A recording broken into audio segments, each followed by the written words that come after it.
Thanks for coming tonight. I'm sure I know some of you. I didn't stroll through the participant list yet, but welcome. Glad to talk to you today. This topic actually is near and dear to my heart, specifically working in the mountains. And so I look forward to having fun with you and sharing a lot of fun conversations that have been had over the years about how to do it, how to deal with gardening in the wildlands. So we'll get started, and at any time you can write your chat questions, and Melanie will help me to answer them at breaks. All right.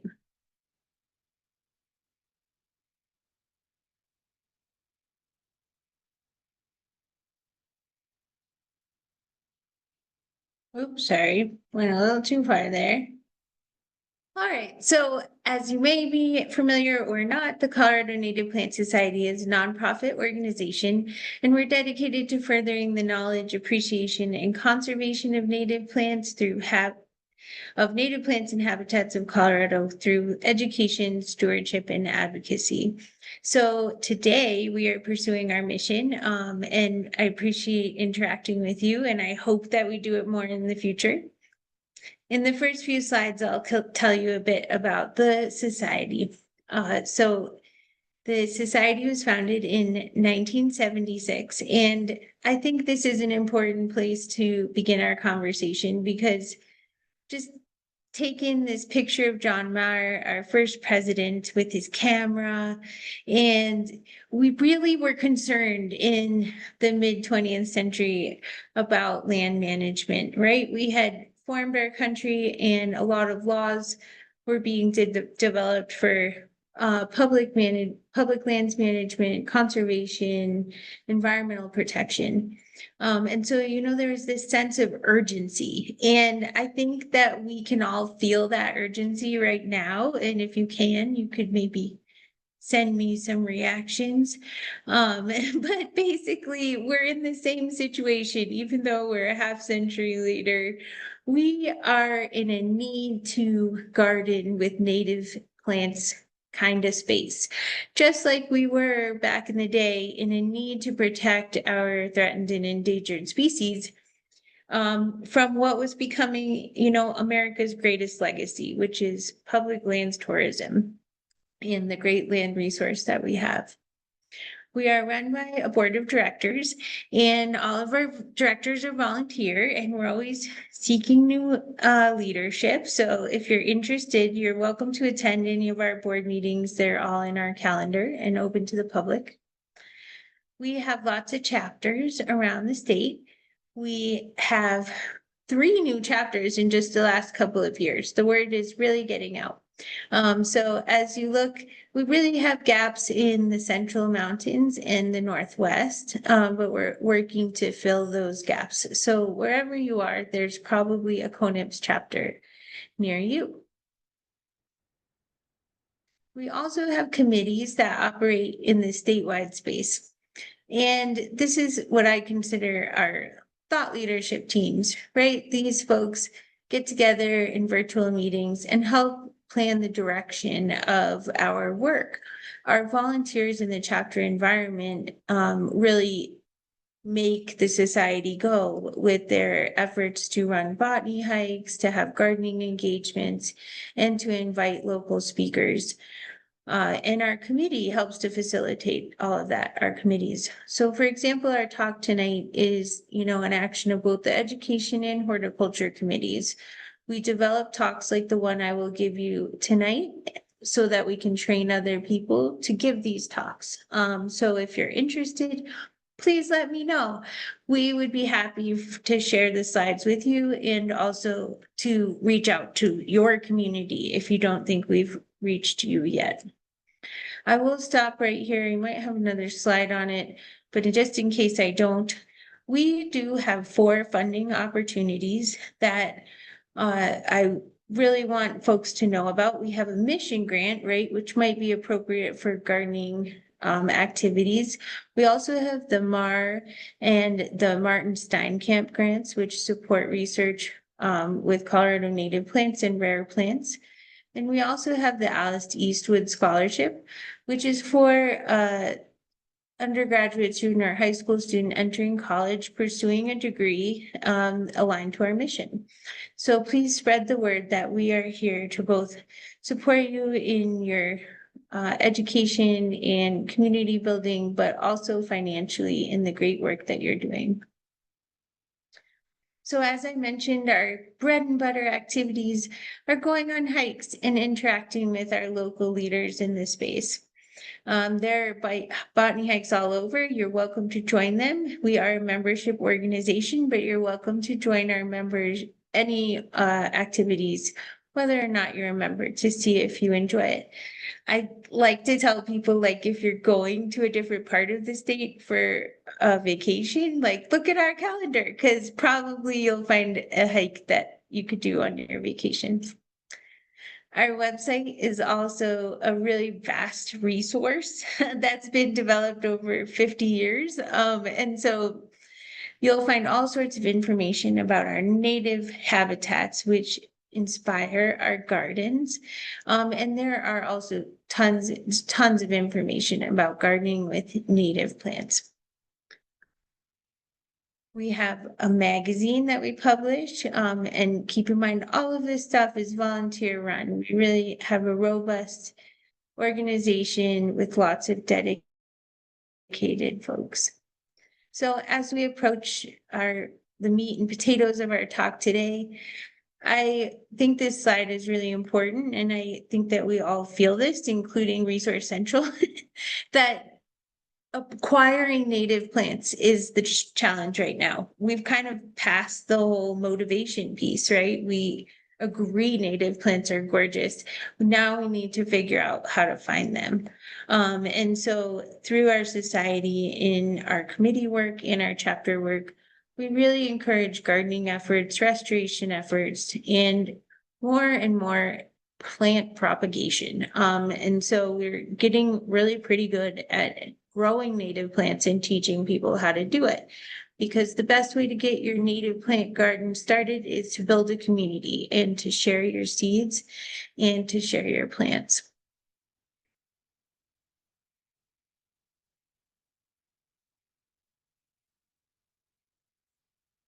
So we got really pretty jazzed about seed collection, which I really think is the seed of all native gardens and also for our restoration future.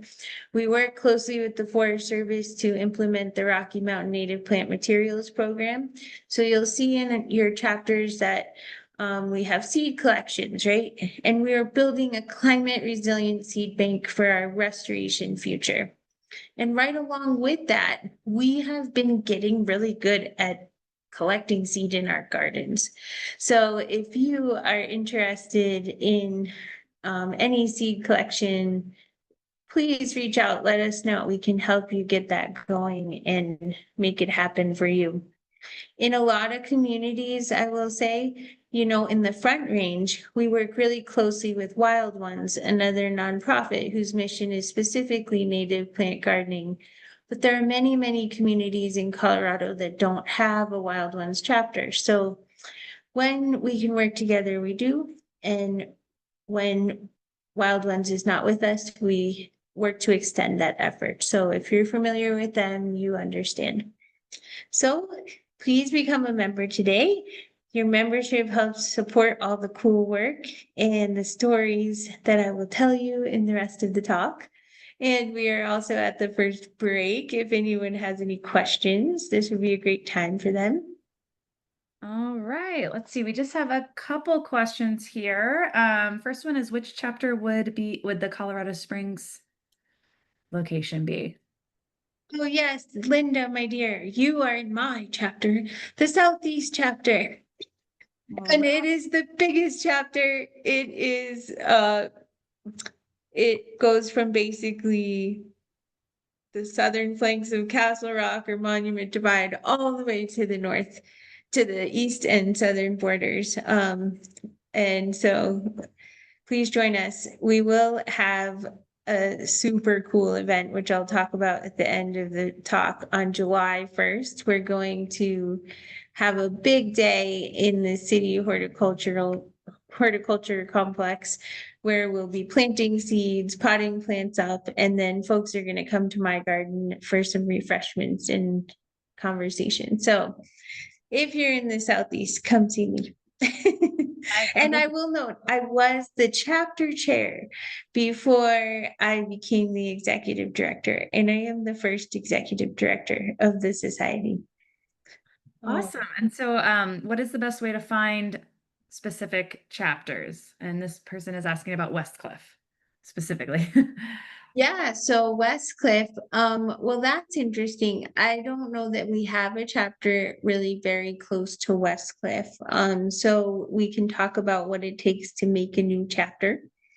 And yeah, my contact information will appear.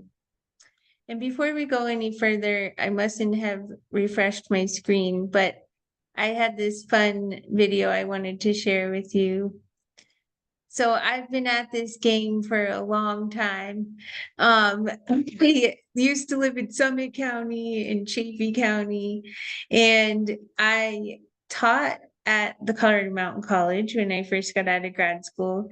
But the most popular class I ever took was high altitude sustainable gardening. And it was the most highly attended non-credit course in CMC history, and CPR interviewed me, and it's just really fun. It's from 2012, so you can kind of hear me at the beginning of my career, but I'll share that later. And so some of the wisdom that I learned all that time ago is the fun that I will impart today. Awesome. And then I guess in order to just find local chapters, is it best to just go to the website and there's a list of them there? Yeah, so basically, when you onboard as a member, there is a list of chapters and there's a map on that page, I think. And if you don't know what chapter you're in, you just select unaffiliated, and then we help you to figure that out.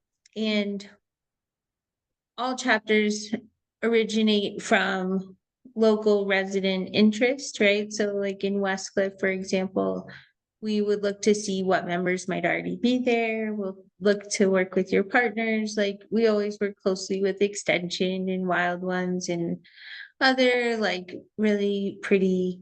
Oh, right here, it's on this slide. All the people at the bottom of the page are co-authors of the publication about which this talk is based, and we work closely with them all over the state in different capacities. Great. And I guess let's do one more. We'll save the plant question for when you're in the plant section. How much is membership?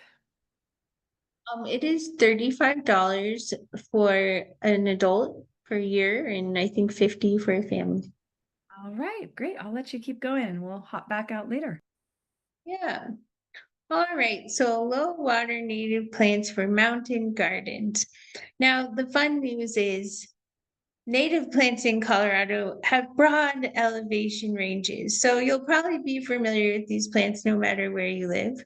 And this talk is based on a pamphlet that you can use in your garden adventures in the future.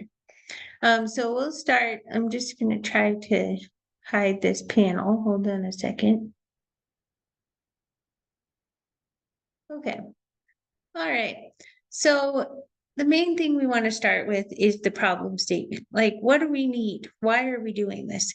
We want gardening to be an ecological activity that is supporting our native habitats and our pollinators and mammals and other fauna that we share the world with. And so when you bring native plants into your landscape, you're also bringing native pollinators into your landscape. And it's important to remember that your garden is a habitat, right?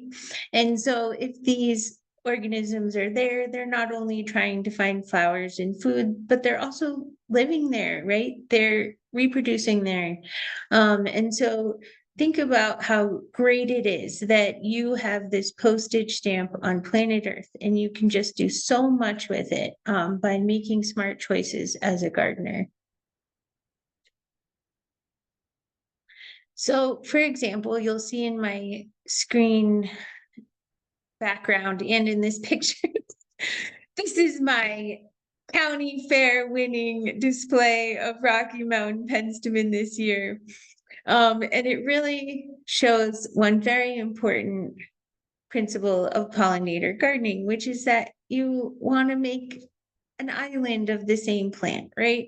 I think we all kind of have this like tendency to mix the plants all up, and that looks nice. And you often see it like that in the wildlands. But think about how you want to have a couple, at least three to five of the same plants in a single area. So these penstemon are actually in a raised bed that's 8 feet long, and there were maybe 6 plants to start. And this thing is almost as tall as I am. And I stop here because we don't all have big backyards. And I think in the last couple of years, we've really been trying to focus on what plants are good for containers, for renters, for people who have apartment patios, window boxes, right? And penstemon is a great one. So imagine if you had an apartment patio, right? And you had a window box on the railing and it had this penstemon in it. You would have a whole privacy screen of penstemon. Another one, someone left a willow in a pot on my porch, as people like to leave things on my porch related to gardening. And it just seeded itself and they were moving. And this thing is awesome. It's huge now. It's in a huge pot. We've obviously potted it up, but you could have willows, the most champion habitat plants right there on your patio. Oh, sorry, this was weird. The timing of these. Oh yeah, let me talk about this first bullet that didn't come across for some reason. The best way to start a garden is to go shopping, right? There's a lot of native plants that are available in the commercial nurseries. They're just not labeled as such. But if you do your homework and you look in the manual and you keep your eye out for them, like the plants on the benches in the nursery that you want to buy are the ones that are flowering. And so if you go shopping, once a month through your garden installation summer, you'll definitely have season of bloom, right? You don't need to keep notes on this. Just go look and see what's blooming at the nursery. All right. So as we go on, most of us in Colorado have a lot of sunny spaces, but some of us have some not so sunny spaces because we also have like maples and Siberian elms shading our yards. And so I want you to think about how like you might not have planted in your really sunny spots when you were using non-native plants because it's like those are the places that are going to need the most water. But native plants don't need a lot of water, but they do need a lot of sun, many of them. So maybe that less desirable spot becomes your desirable spot. The other thing to keep in mind is how you're covering the ground. Oh, we have like, I don't know the specific number, but I'm going to say over 1,000. I think it's 3,000 bees, different kinds of bees in Colorado. And a lot of them nest in the ground. But when you have a heavy layer of mulch, which we know, like, or we think helps to protect the soil from moisture, from desiccation, we are preventing this habitat space. And so think about how you can mix it up and have some different areas, some of bare soil, some of mulch, some of gravel, whatever your aesthetic values are. Okay. So this is like the most important thing in my heart. I urge you to reconsider your purchase of peat-based soils. So most gardening soils that you buy, they're made of peat moss. And peat moss grows in a landscape like the one that you can see here on the right, in the far north, in permafrost, in the boreal forests. And so we're seeing like this multi-edged sword coming at us from climate change. And one of the the aggressors in this story is peat moss, right? And our harvest of it. Peat is a non-renewable resource. It's usually in a waterlogged, cold environment where it does not decompose. And so what I want you to see on the left is like, those are carbon molecules, right? The carbon molecules that were in the ground. But when we buy soil from Lambert and it gets harvested with huge backhoes, not only are we taking that we're taking that carbon out of the ground and we're making it from being a carbon source sink to a carbon source. And in my esteemed perspective, no amount of backyard gardening is going to put that carbon back into the ground. But that's what we need to do if we're going to think about our climate resilient future. I will also mention one last thing. We can't really control this directly, but these permafrost lands are melting, right? So there's already a natural process of decomposition occurring through this melting process. So the amount of carbon that is really being released as a result of peat moss is something we really need to consider. And like right now we're running a research study for Jefferson County, and it's a plant growth study. And if folks here have heard from me or Alex Crochet in the past, we are using a soil media that has no peat. And so Alex uses like compost that he makes from horticultural waste and crusher vines, like the rock material you put between your flagstones. He mixes that and he has grown over 100,000 native plants in this soil media. Why does this work? It works because there's no peat moss in our native soils. There's like a line in the middle of the Great Plains where we get more carbon-based soils, and they're called podelphers. And then to the west, we have pedosols, which are rock-based soils. And so I'm also like doing the same challenge at home, and I harvest soil from the ground and I make compost from my chicken waste. And I currently have over 3,000 native plants just growing in my backyard in pots, some for the research study and some just for some future use. I haven't figured it out yet, but I think I've lectured enough about this.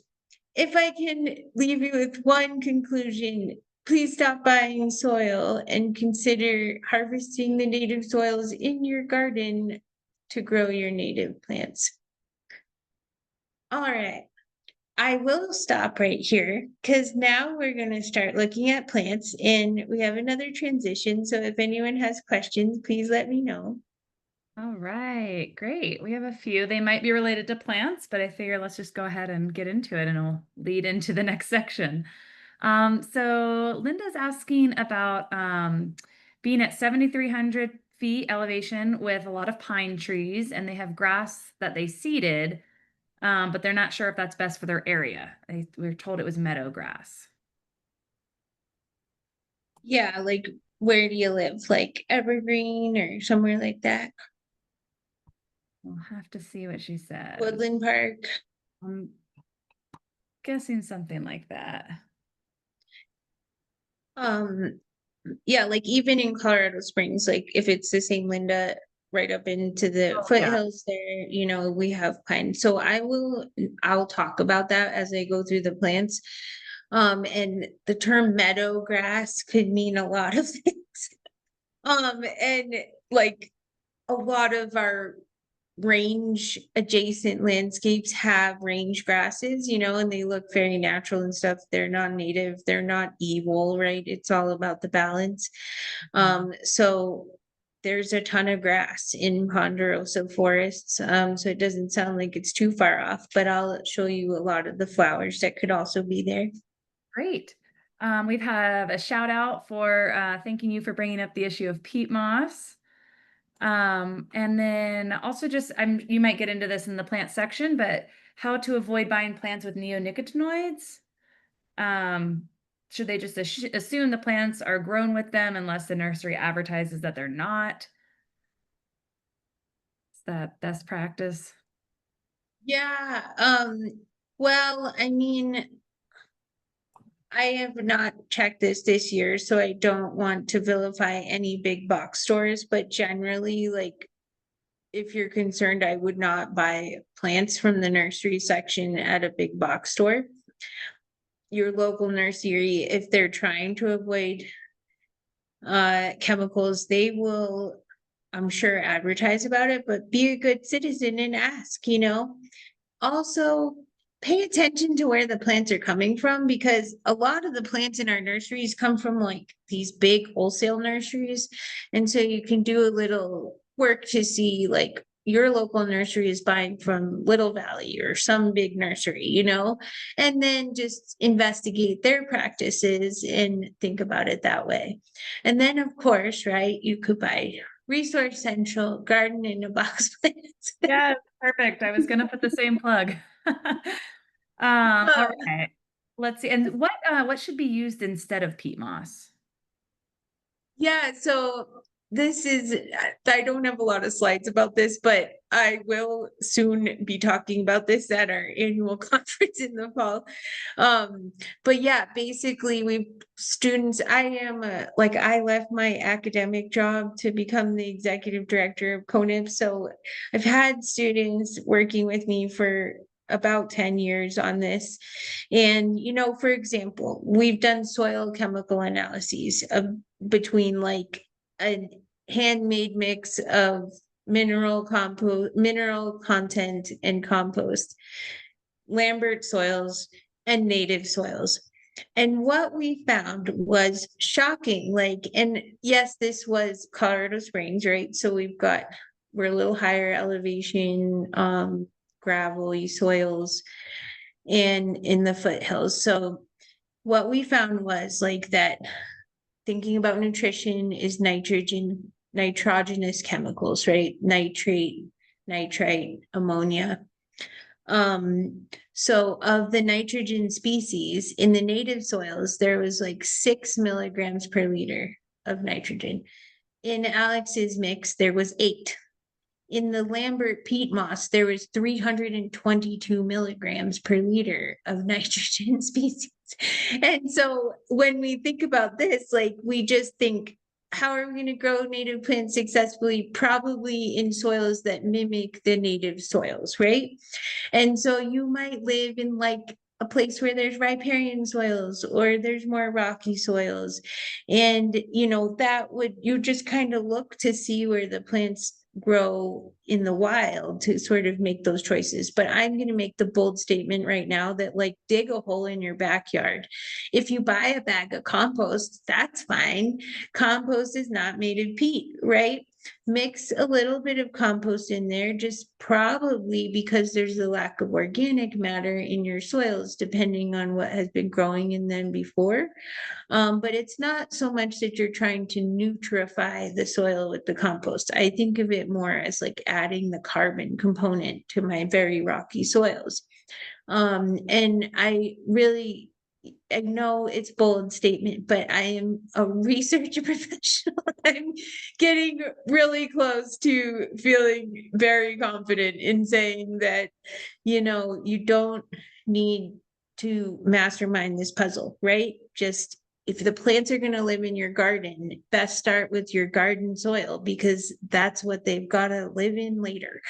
And a lot of people like are into soil washing now. So like when you buy the plant from the nursery, you like wash the soil off and then plant it so there's not an interface between the soil in the pot and the soil in the ground.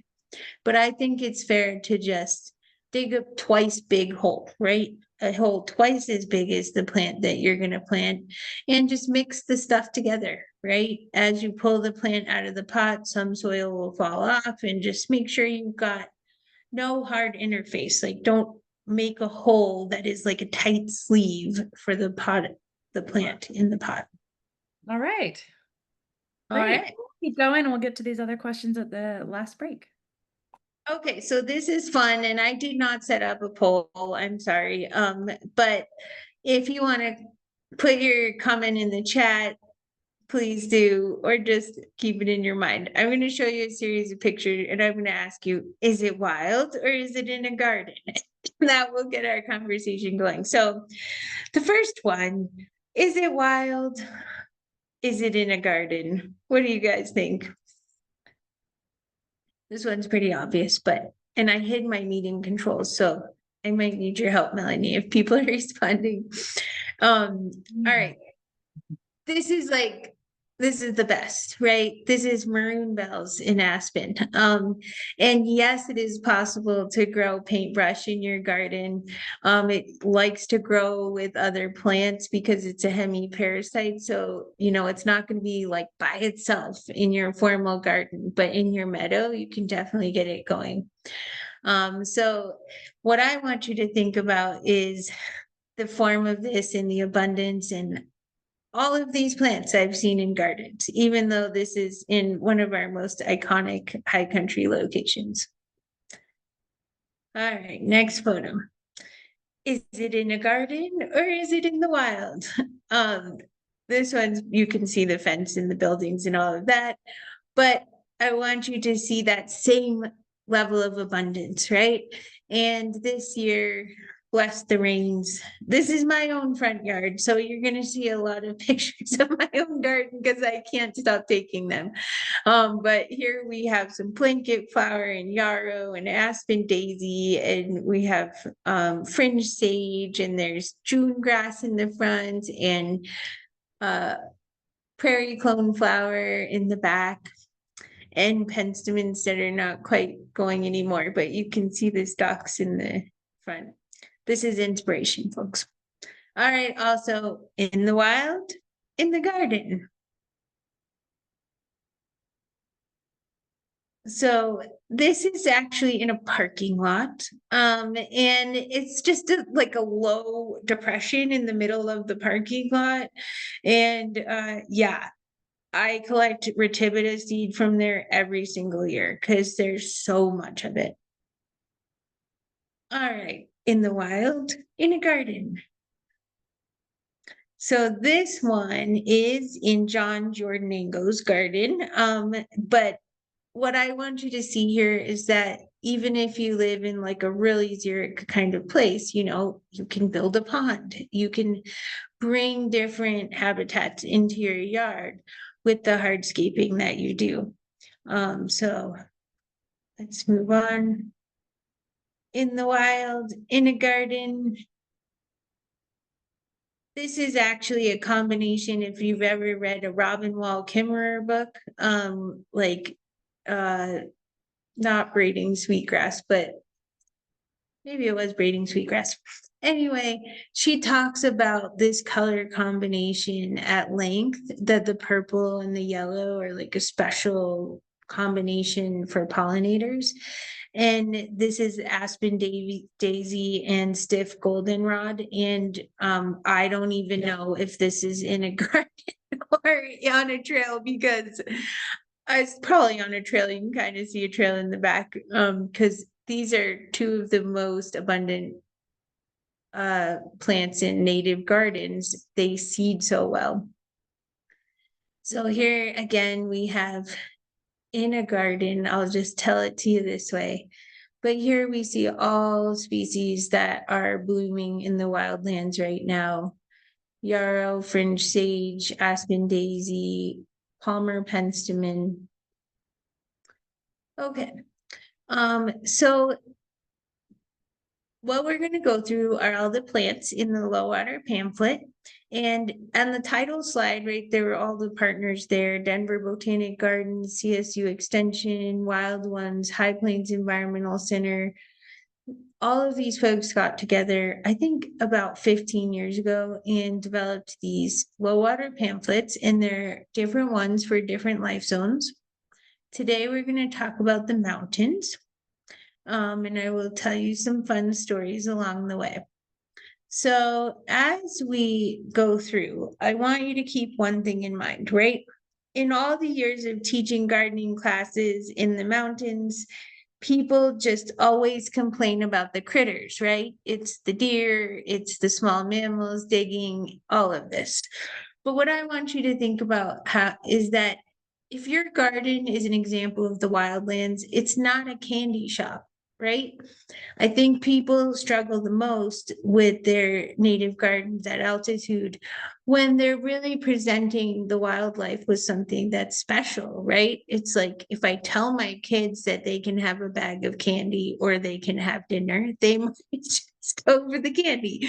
And so when we think about how when we water our gardens extra, then we're bringing the wildlife to our robust gardens. But our goal with these plants is going to be to match what we have around us, right? So we'll start with nodding onion. This is one of the very first plants to show up in the spring. And it is a very delicate plant, and it is one that would be found in a shadier part of your landscape under evergreens or junipers. And it's a very early flower. And these early plants are important for our pollinators because they come when they come, right? And so we giving them something on their spring journeys is really helpful. The allium has a really broad elevation range. And I, as mentioned before, have seen it in like sun and shade, part sun, part shade, all of it. I saw like the most impressive display this spring at Palmer Park in Colorado Springs. It was just meadows and meadows of allium. All right. Another really early season plant is the wallflower, and there are different species of this. And one thing I want you to notice in the bottom right is that, when you have a plant in the mustard family, it has these long stalks. And so if you had this in your garden and you were going to collect the seeds, you would just harvest these stalks. Actually, today, I saw something I have never seen before, and this is not in this species is not in this type, but if you're familiar with Prince's plume, it has a similar form, but a wildflower, and they can be much bigger than this wildflower. But anyway, at White Rock in Colorado Springs, I literally saw 10 acres of Stanleya pinnata, like Prince's plume. And if they've already uploaded onto my computer, I will show them to you at the end of the talk. But I contacted Alex and I was like, do you want me to collect the seed? And he said, yes, please, please. And it was so amazing. I was just grabbing onto these saliques and pulling them off of the stems that were no longer flowering. And those will go into use for our city landscaping initiatives.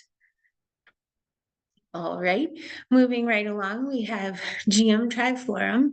And the prairie smoke is just one of the most beautiful things. And it has a woody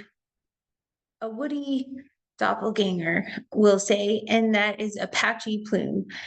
So when a shrub, Apache plume, has a very similar seed head, which is what we're looking at in the top right there. And Apache plume is called Flugio paradoxa. And the paradox is that it flowers and seeds at the same time. And so this is just a really beautiful plant. You're seeing both flowers and seeds there in the top right. As you can tell, it's a pretty low growing plant. And this is one that also would do quite well in sun and shade. And really broad elevation range. All right, so there are many, many penstemons. I think there are 36 varieties, but I might not be exactly sure. 36 different species of penstemon in Colorado, and you can get to know them all. So this is just one of them. Penstemon virens is really common in basically a conifer forest. So if you look at the ground in your garden and you see pine needles, this would be a great one to incorporate into the garden. And we're getting a little bit later in the bloom period here, but still really broad elevation range. Another early, they probably should have flipped these. I would think you see the pasque flowers first and then the penstemons. Pasque flowers are one of these cool plants that has really a lot of color variety. They can be white to light purple to dark purple. And they too thrive in the pine forest. You can see in the bottom picture in the lower right, just in every picture that you're looking at on iNaturalist or that you take, observe the habitat, right? So someone was asking about the grass under the ponderosas, right? All we see among these pasque flowers is grass and pine needles and pine cones. So good one for that kind of landscape. Another one that is fine for the forest, and can just be so showy is the golden banner. And there are a couple of different species of golden banner. And this is in the pea family, so it has like a pea type seed, that you can also easily harvest. So I'm going to start to make reference also to the growth form. And this is one where, it grows through its underground roots, which are called rhizomes. It's rhizomatous. And that's a great character to have in your radar when you're in the mountains and you have steeper slopes on your property. Plants that grow vegetatively, like spread vegetatively through their root systems, tend to be really good at erosion control. So this plant does kind of have a non-native look-alike, like toadflax, the linaria, but the toadflax leaves are really different and they're much more like rigid, like these leaves feel kind of normal, but you could sort of snap a toadflax leaf in half. So just make sure you really have identified the identity of yellow like flowers like this, because you might have a weed problem. You might have the native plant. And so what you do there is going to change, as far as management goes. All right, mid-season wildflowers. So again, we're in the forest still. We're seeing ground covers. Pearly everlasting is another great one for soil stabilization. It grows in the same way. It spreads through its root mass and it like vegetatively expands. The pearly everlasting is pretty short, right? So you want it to be kind of in the front of your garden spaces or by itself under trees or something. And I personally love this one because it has lasting interest, right? The flowers dried look very similar to how they look right here in these pictures. So fun for making bouquets and also just extending your aesthetic season, right? It doesn't completely fall over right away. All right, so again, in the milkweeds, we have lots of different milkweeds. This is just one variety. And most milkweeds have a pretty broad elevation range, although some are restricted to the plains. But the showy milkweed is a great partner to bring into your garden. And as I'm sure you're aware, monarchs are obligate to milkweeds.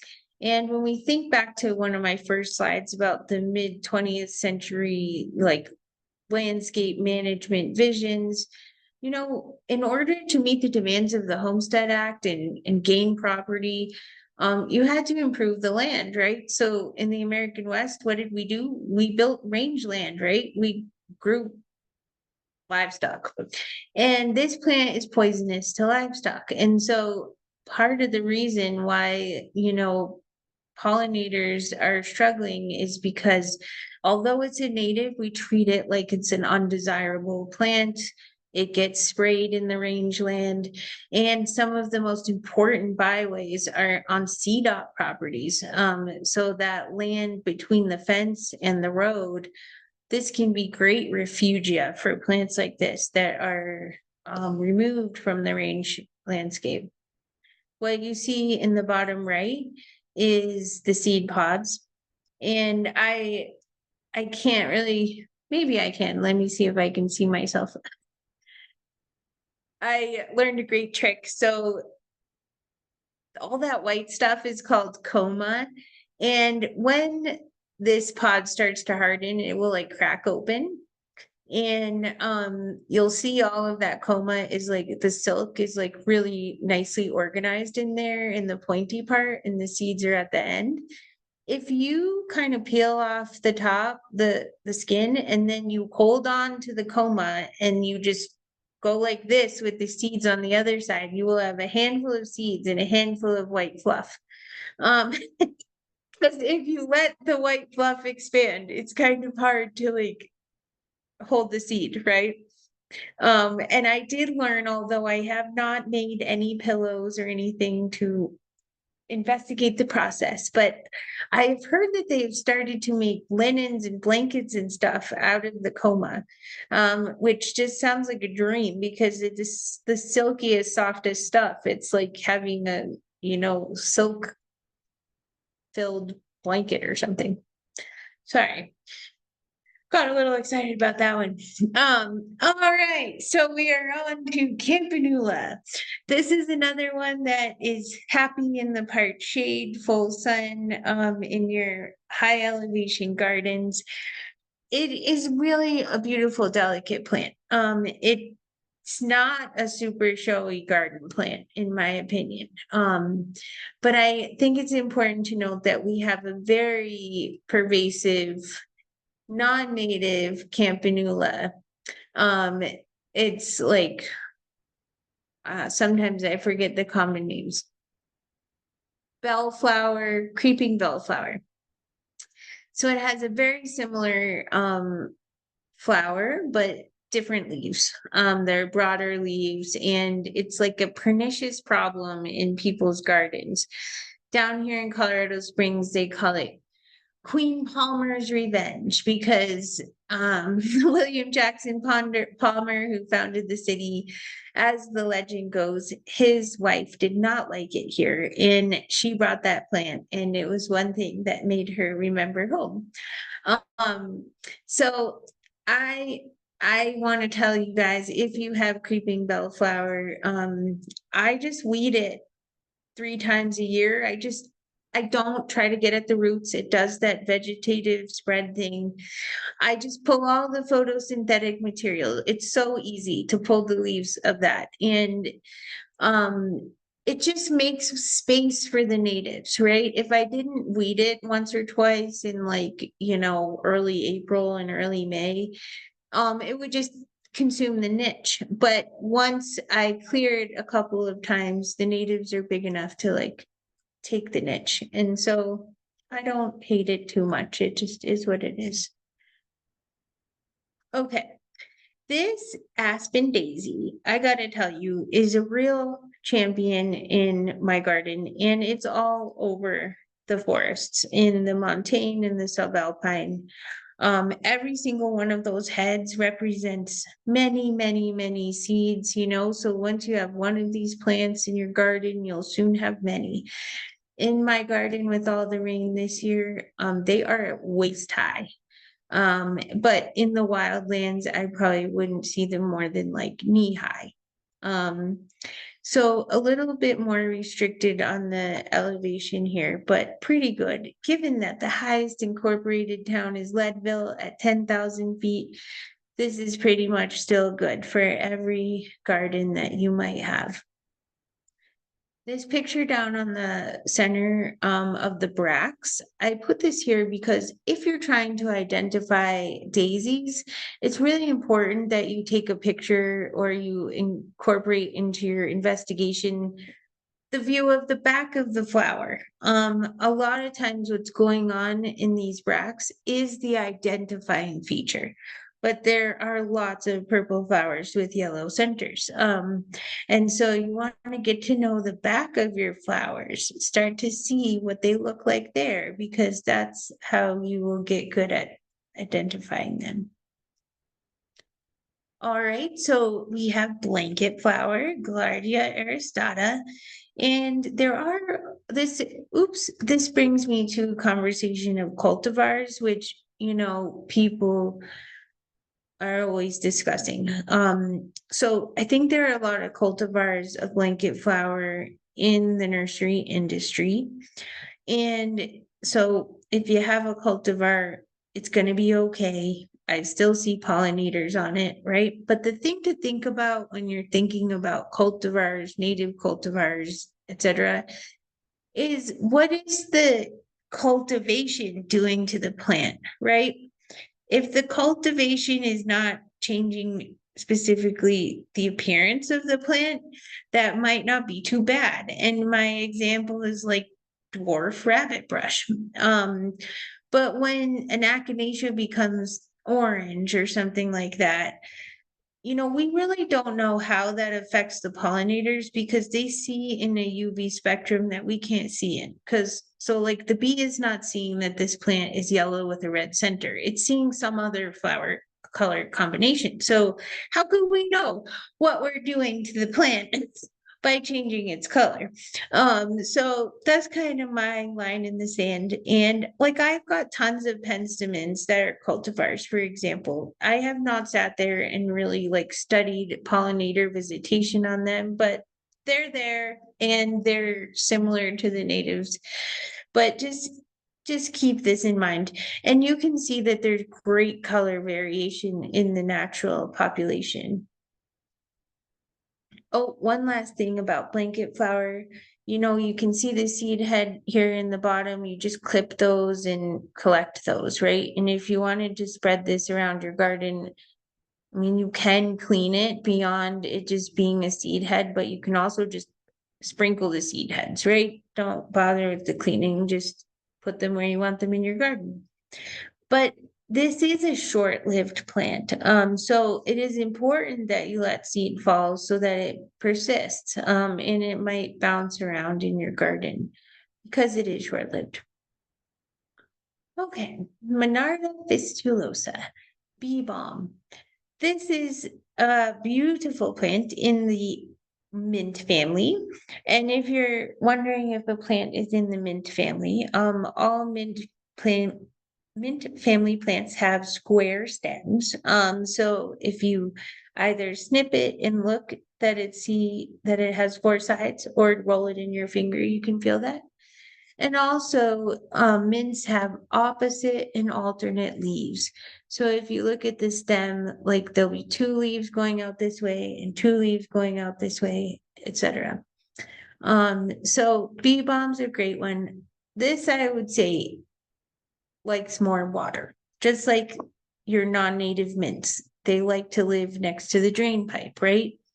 And so keep that in mind. They might like a little bit more moisture, but they are native, so not as much moisture as other plants that you might have.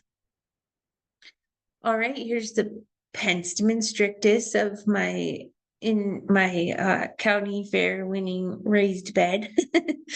And the Penstemon strictus has a really broad geographic range and elevation range. But I gotta say, like, I don't see as much Penstemon strictus in the wild as I see like that Penstemon virens. Like, there's a ton of the virens and Rocky Mountain and other varieties. That being said, this is definitely in your nursery and it is a native. It's a champion for pollinators. If you look at the picture that is second from the right, you can really see in that profile of the blossom design that penstemons are built for heavy pollinators, and all of the good stuff, the sex parts, are inside of that fused petal. So the pollinator comes up to this landing pad, and in leaning on the bottom of the petal, it kind of opens it all up, and the stamens come out and where the pollen is. So that's kind of fun to watch. All right, we have black-eyed Susan, Rudbeckia hirta, and this is not native to all of Colorado, but it is very common in the nurseries. And so if you see this, grab it. And the Rudbeckia is again, you're just easy to carry or collect the seeds. You just harvest the cone flower. And I will say, I have eaten this before when I was younger. It's not very tasty, but it is a survival resource if you're backpacking or something like that. And when I plant Rudbeckia in my garden, I literally just clip off the seed head and then I just shove it in the ground with my thumb somewhere else and it will come up. All right, late season. So we have, oh, I should have changed this slide because the Rocky Mountain bee plant is now called Cleomella cerulata. And this one I find to be like kind of difficult to manage. It's sort of like a independent child. Um, it's an annual, so it tends to bounce around, and I finally have about 12 of them right now in my garden flowering. And they have like those long seed pods you can see dangling off, and they bounce around. So if you like to be orderly gardens, this is probably not the one for you. But the places I've seen it in the wild are the most disturbed places, like in erosion washes where there's like predominantly grasses and then there's bare ground. That's where the Cleomella comes in. And you can see that in the bottom right. It's just all dirt, right? There's grass on the back, but it took advantage, it pioneered into that disturbed landscape. So give it a try, throw the seeds out in your tree lawn or somewhere where you don't love you don't care for the space a lot. And I bet you'll have the most success. All right, we have goldenrod. Now, just take a look at these pictures. Like I cannot take a picture of a goldenrod and not take a picture of a pollinator.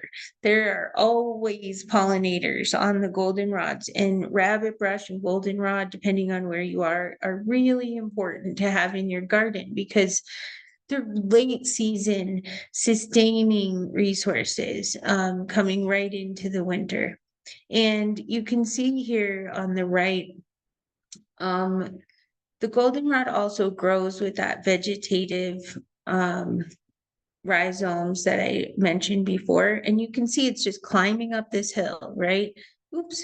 And so it gives you soil stabilization when you need that. All right, we're on our last segment here. We cannot forget that if we really are serious about having beautiful pollinator, low water gardens, we have to love our shrubs. There are so many beautiful shrubs in Colorado, and they are just great all the time. In the beginning, they flower first before the forbs. So you have very early flowering. A lot of them have white flowers. It's really gorgeous. Flowers feed the pollinators, then they turn into berries. Those berries feed the birds and the small mammals, and a lot of them are edible. And they also provide great habitat, right? Because it's got that structure and the aesthetic value of having different heights in your garden. The winter fat, I have a winter fat growing in my garden finally, yay. And I heard from an old timer that it's called winter fat because it keeps the animals fat in the winter. All that seed resource represents forage, right? Food resources. All right, so I already mentioned the rabbit brush, but depending on where you live, like I used to live in Salida and I had the most successful like bees because there was rabbit brush everywhere. And so no forms, right? It's pretty much a desert, but there were rabbit brush. And so, they're big. So needs to be a well thought out plan for your garden, but a great choice. And full sun, I will mention.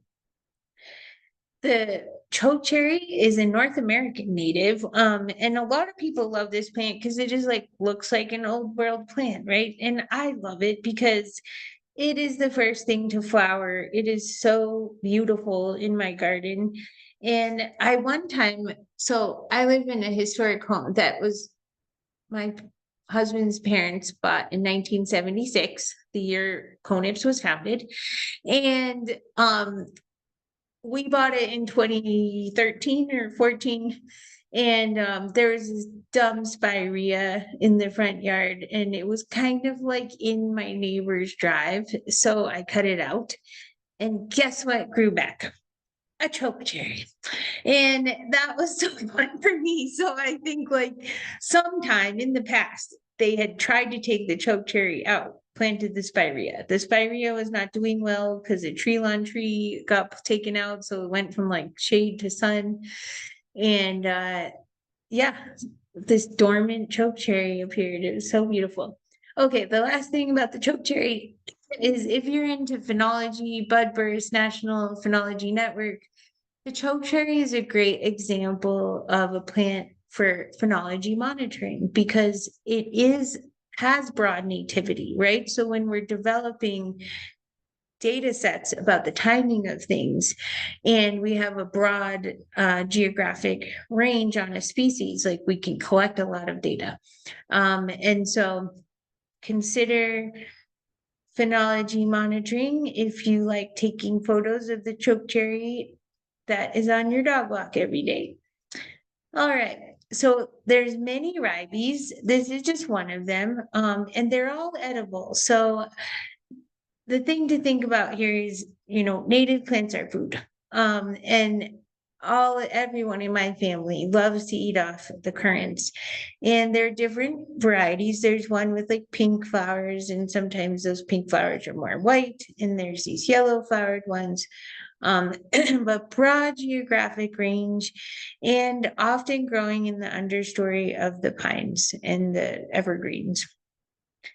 The woods rose is another native edible. Rose hip jam is delicious, but people don't love this in gardens all the time because it does that thing of growing rhizomatously, and so it spreads into areas where you might not want it. But I think it's a really great barrier plant, right? So if you had woods rose around your property, right, it's kind of hard even for a deer to kind of walk through it, right? So think about how your shrubs can help to sort of make barriers and hide fences, blah, blah, blah. Boulder raspberry is, oh, I think it's so pretty because I had like gardenias in my wedding bouquet, but a boulder raspberry flower is just about as beautiful. And it also edible fruits. I saw one on the garden tour several years ago above someone's garage. So I'm going to say facultative with water, right? If you give it more water, it will grow. But I've also seen it growing out of cliffs. And so less water, less soil, that's fine too. So I kind of already harped on this, but keep in mind that a lot of the plants that we have looked at today and honored are like indigenous food resources. The pinyon pine, for example, piñons are amazing species. And interestingly, like they're not connected by their roots, but whole forests of individuals will set seed at the same time on like roughly a 7-year rotation. So that's why you see like the pine nut trucks out all at the same time when you're traveling in the Southwest. Another thing that I always wondered about was like, are there pine nuts in basil pesto, right? Like my grandma was Italian. We ate a lot of Italian food. Well, the pinyon juniper forest is one of the most common forests around the globe at similar latitudes. And so that's why a plant like this would be in a food source from Europe and also here in our dry lands. All right. So as I close my screen share, I'll work to put some of these links into the chat, and you'll also get my slides. And as I mentioned, you're welcome to use this slideshow to talk with your neighbors. And thank you very much. Wonderful. Thank you so much, Maggie. That was amazing. Lots of information. If you have some time, we have a few more open questions. Sure. Great. Okay, so someone asks, for clumps of plants, do they need to be next to each other? And if not, how far apart is okay? Well, you saw my garden, right? There's not a lot of space in between. So I think there's like aesthetic values, right? Like a formal garden, you maybe not want those plants touching each other, and that's fine. But they can be all smushed together too. And just like we see in the wildlands, if you've got a lot going on, it changes every year. Like every year, a different plant is the show, it depends on the weather. So I urge filling it up, but that's an aesthetic choice. It is not to promote better growth or pollinator habitat. What is the best way to amend clay soil? Yeah, so as I was mentioning before, adding organic matter is very helpful. And so mixing organic matter into clay soil is a good move. And that might be, the top dressing, like the leaves and the needles that are falling in your garden, or you might add compost. I have also like we tend to add perlite into our planting holes, just to kind of lighten the soil because not only do plants need water, they need air, right? So when you have really heavy clay soils, they can become compacted. You're trying to add things to reduce that compaction and increase the air pore space. Great. Is aspen daisy also a fleabane? It's an erigeron. I think erigerons are called fleabanes, but I'm not totally sure. I don't know the common name super well. What native Wait, but let me say there are other plants that are similar that you might find like Dietaria bigelovii. Bigelow's tansy aster is one of them. There's a bunch of different ones like it. So Great. What native trees do you suggest planting?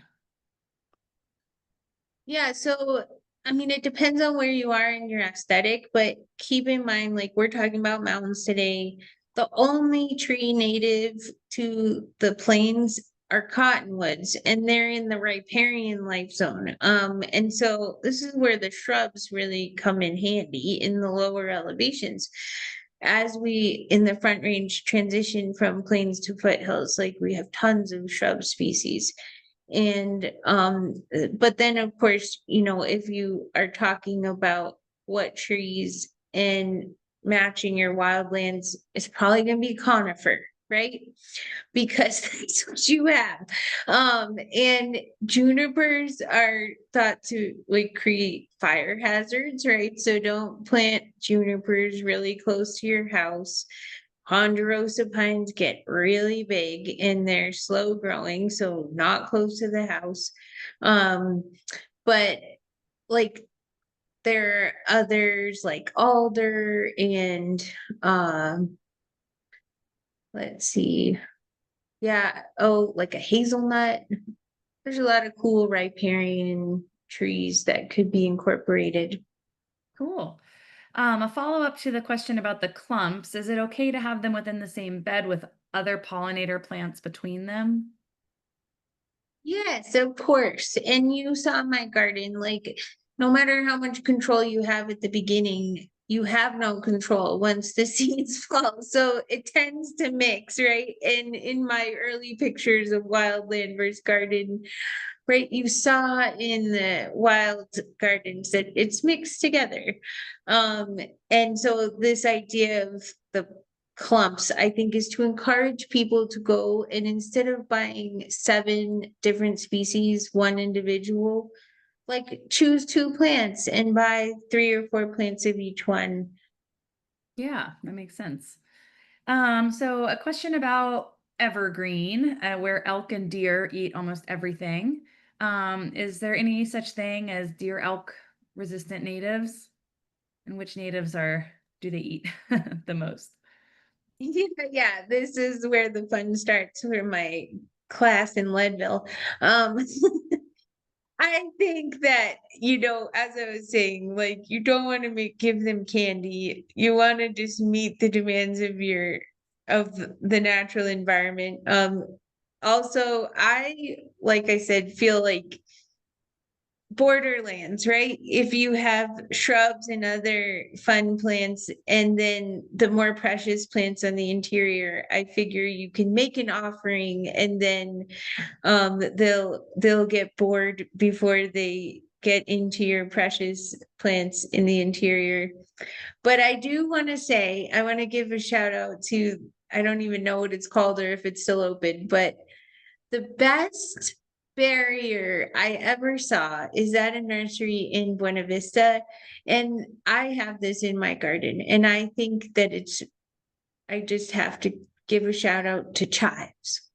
All right. And so if you have borders of chives all over, like, and marigolds, these are non-native plants, but the adage goes that, these smelly plants are just not palatable. So if you create the borderlands and they're filled up with alliums and things on the outside, right? It's kind of a deterrent. Another thing I'll just note real quick is like if you have raised beds in the mountains, this was the biggest conversation that never would stop, is how do you keep the ground dwellers from going into the bottom of your raised beds?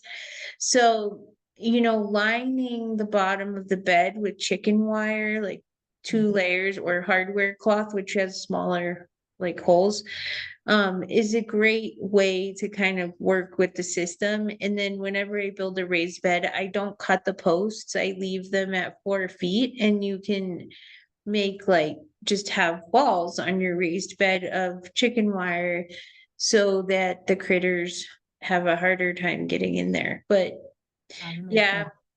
there's also fences. So Sure. Yeah. And we had some great comments in here as well from Denise about reiterating onion and other milky latex plants. So excellent. Let's see.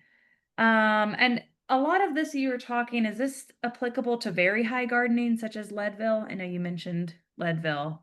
Okay, so everything yeah, I very used to work in Leadville, so I know I know what it's like there. And I think your biggest challenges in Leadville are like thinking about your 6-week growing season, right? It's a really short growing season. And so bearing that in mind, another great reason to use the natives. yeah. How do you recommend mulching? Are there local tree wood chips okay to use with leaving some bare soil? Yeah, for sure. Like I think a lot of towns have free mulch programs, so you can go and put mulch. So if I were to build a garden, and I did own a landscaping business while I was in grad school, um, this is how I would build a garden, right? In like quick and dirty. So you dig the holes roughly like 18 to 24 inches apart. Just dig all the holes and then place your plants in the holes, figure out the design you want with your garden in a box, and then get newspaper. And I like um newspapers that just open like this, not a fourfold. And you just shingle the newspaper all around the landscape and you put the mulch over top. You don't have to like weed heavily before that, but the newspaper layer will give more time, to suppress the weeds than just the mulch alone. And it breaks down. It's just paper, right? So I would say trying a newspaper and mulch layer and not going with 4 inches of mulch, right? Would probably do better at weed suppression than the big mulch layer that's hard for the pollinators to dig in. Yeah. Yeah, let's see. We had a comment here about lavender being, I'm not sure if it's native, but that being a good thing that no one eats. A And great border plant, and I have lavender. I do too. There's room for non-natives. I'm not saying it all has to be native. There are some great values. Like I think catmint, for example, is a really key part of my restoration strategy. If I don't have a good plant, I'd rather have catmint than cheatgrass or some really non-native plant. And you can cut back the catmint 3 or 4 times a year and have it flower for like the entire summer. And then when you have a better plant, it doesn't do that root thing I keep talking about. So easy to just pull it up. Right. Yeah. Um, what about pruning in the fall? Is there a need for that? And we typically say, we leave everything up and then in the spring handle it. So yeah, what are your Yeah, so like leave the leaves is a whole movement, that the pollinators are resting, their eggs are in the litter, they're sleeping there depending on what kind of bugs there are. So if you can wait to clean up until the spring, that's great. Now, pruning in the high cold country, it's just a little bit dangerous when you do it in the fall because you're creating a fresh cut. And if you get like a deep freeze, right, that becomes a wound in the plant. So that's something to consider. I think a great time to prune in the mountains is like after a shrub flowers, right? That Yeah. there's not going to be any cold damage and you're not going to cut off flowers. Just prune it after it flowers, and then it'll have all year to heal those cuts. Great. And how do you help spread wildflowers that may already exist in your unplanned garden? Yeah, so I talked a lot about seed collection because I feel like a lot in the mountain gardens of my life, right? It is exactly that. You're just opportunistically increasing the seed bank of your property. And so there are rules about seed collection. Depending on where you are, like there are tons of seed swaps, right? So you can get swaps, seeds. You can work with your local nonprofits to collect seed in landscapes depending on what they are, right? It's easier to collect on like municipal property and like local relationships. You can get a permit for the Forest Service to collect seed, share seed with your friends. Long and short is building the seed bank, I think, is the most important thing, even up to 9,500 feet. We live in a post-agricultural landscape, right? There is smooth brome. There are non-native grasses, like all the way up onto Vale Pass. And so we got to think about how those native seeds are not there in some spots. So if we put them there, they will, if you build it, they will come. Yeah, sure. Let's see, would garden in a box be consider selling groups of native shrubs? I think we've definitely talked about in the past. We used to have some shrubs, or it's not off the table. I'll say that. Let's see. I thought a Granby native garden said that clustered bellflower or Dane's blood is a Colorado native. What do you think? That name doesn't sound familiar, but Campanula rapunculoides, I think that's what it's called. That's the non-native. Okay. Yeah. Cool. And then I guess the last two, someone's asking what's the best way to get involved in coalition with environmental advocacy? And then someone's also asking about the upcoming event that you mentioned earlier. Yeah, so I mean, I think what's the real magic of our chapters that I couldn't possibly create, I live in one place, even though I've lived in a lot of places in Colorado, is to be an active citizen, right? All the amazing things we do down here in Colorado Springs, like we volunteer to do them. And so that's kind of one thing that I think is important to keep in mind, that you create that. I lived in Summit County and Chaffey County for 15 years. And in the mountains, there just isn't the same, there's just not the same like focus from nonprofits bringing stuff to you, right? You've got to create it from the ground up.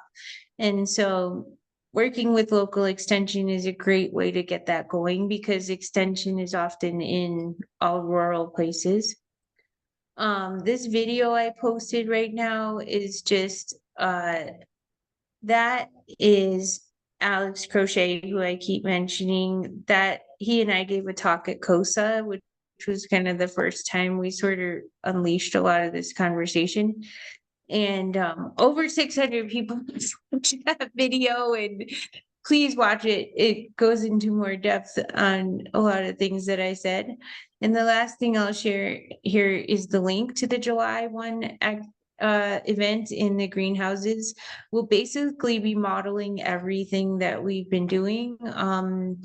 And the real news is, like, for example, the city horticulture team is in the process right now of planting 50 medians in Briargate, all with natives. Briargate, if you're not familiar, is one of these like east-west highways that goes off I-25. It's got like 6 lanes and like a giant median, people driving 50 miles an hour, all natives now. So it's really exciting. So on 7/1, we'll like give out seed, we'll plant seeds for the research study, we will pot up plants, we'll have great conversation. Well, awesome. I wish I could make it. I will be gone, but I appreciate you sharing the link. But thank you so much for this presentation, Maggie. This was incredibly informative and a really cool topic, especially as we're, really expanding to the higher altitude locations in Colorado. So really exciting.